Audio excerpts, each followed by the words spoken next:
अंतिम प्रश्न रहेगा, चीफ मिनिस्टर के रूप में हम किसे देखेंगे? नहीं, ये तो अरविंद केजरीवाल के गुरु माने जाते हैं। उन्होंने भी उनपे तंज कसा। उन्होंने कहा है कि शराब नीति और पैसे जो सत्ता की लालच थी, उनको देखकर जनता कभी ऐसे नेता को नहीं चुनती है।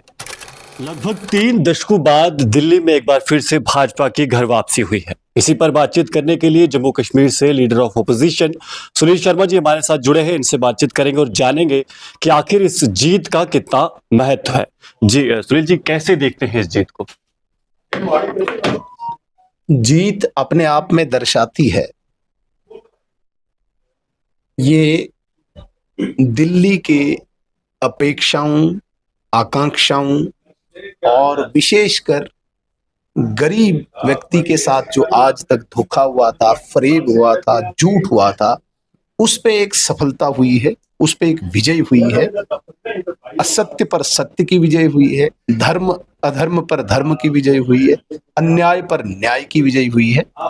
इसमें कोई शक नहीं कि समय लगा, 3 दशक लगे, लेकिन यकीनन आज माने ये बहुत बड़ी जीत दिल्ली के लोगों की है और पूरे देशवासियों की जीत है, क्योंकि केजरीवाल की सरकार ने दिल्ली के लोगों को बहुत ठगा था, बहुत धोखे दिए थे, बहुत झूठ बोला था और उनकी मुझे लगता है कि वो जो आशाएं थी, अपेक्षाएं थी, आज उन आशाओं और अपेक्षाओं को पूरा होने का एक सिलसिला नया शुरू हुआ है। इसलिए बहुत बड़ी सफलता है, बहुत बड़ी जीत। स्वयं अरविंद केजरीवाल जो हैं पार्टी के चीफ, वो भी इस चुनाव में हार गए। तो इसका श्रेय या कैसे देखते हैं? स्वयं उनका भी हार ये हारना ही था। देखिए, झूठ की ज्यादा उम्र नहीं होती है, कोई लंबे टाइम के लिए झूठ जीतता नहीं है।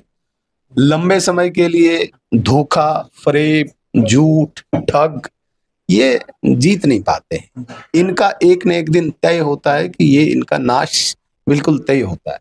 लेकिन जहां तक आप बात करते हैं श्रेय की, इसमें श्रेय भारतीय जनता पार्टी के मूल कार्यकर्ता की है, जो दिन रात मेहनत करता है, और हमारे नेतृत्व की है, विशेषकर हमारे नेता नरेंद्र मोदी जी का, जो लोगों के अंदर विश्वसनीयता है, जो लोगों के अंदर विश्वास है, लोगों के अंदर भरोसा है। जो जो मोदी जी बोलते हैं वो पूरा करते हैं। पूरा करने की गारंटी का जो भरोसा नरेंद्र मोदी जी का है, और लोगों की दिन रात मेहनत, संगठन, जो हमारा एक दृढ़ संगठन दिल्ली में था, ये सब मिलजुल के इस जीत का श्रेय लेते हैं। दिल्ली देश की राजधानी है, केंद्र है। यहाँ पे चुनाव जीतना और इसके बाद बाकी जो राज्य है उन पर कैसा असर आप देखते हैं कि इसका पड़ेगा? देखिए, पिछले 2014 से पूरे देश की राजनीति ने एक नई दिशा ली है।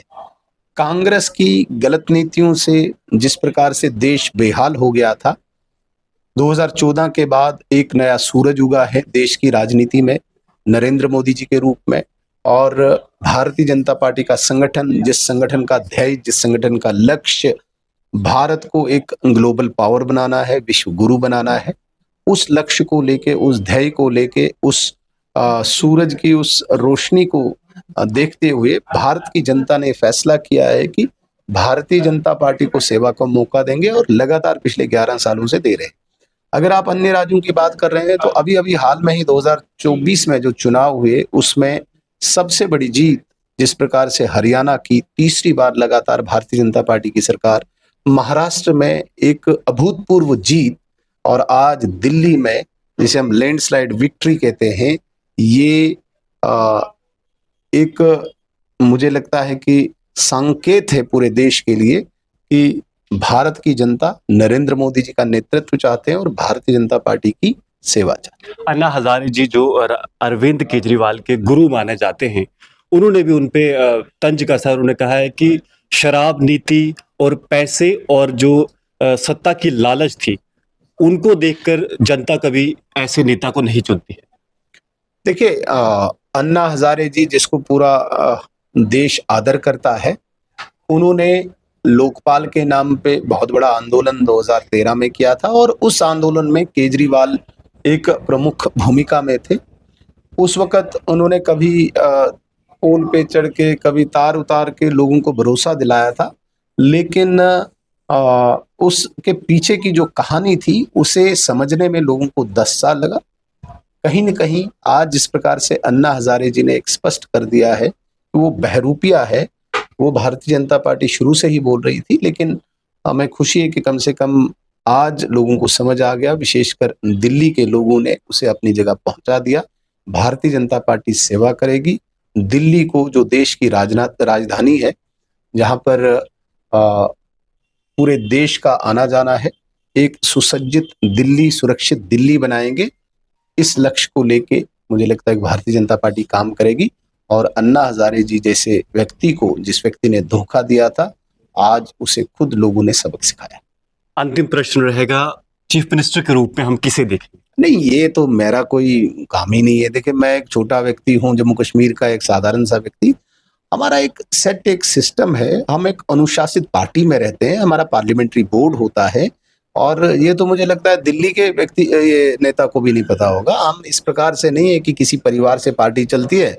अब शेख अब्दुल्ला का बेटा चीफ मिनिस्टर बनेगा, फारूक अब्दुल्ला का उमर अब्दुल्ला बनेगा, लालू का बनेगा, तेजस्वी मुलायम का बनेगा, अखिलेश। यहाँ पे वैसा नहीं होता है। यहाँ पे एक योग्य व्यक्ति को पूरी एक सामूहिक निर्णय लेके डिसीजन लिया जाता है किसको बनाना है, और ये मेरा कोई अधिकार क्षेत्र नहीं किसको बनाएगा। आपने उमर अब्दुल्ला और फारूक अब्दुल्ला के परिवार की भी बात की। उमर अब्दुल्ला जी ने एक्स पर एक पोस्ट साझा की, उन्होंने कहा कि और खूब आपस में लड़ो। उसको कैसे देखते हैं? तंज कि लड़े न लड़े, वो भारत की जनता ने फैसला किया है।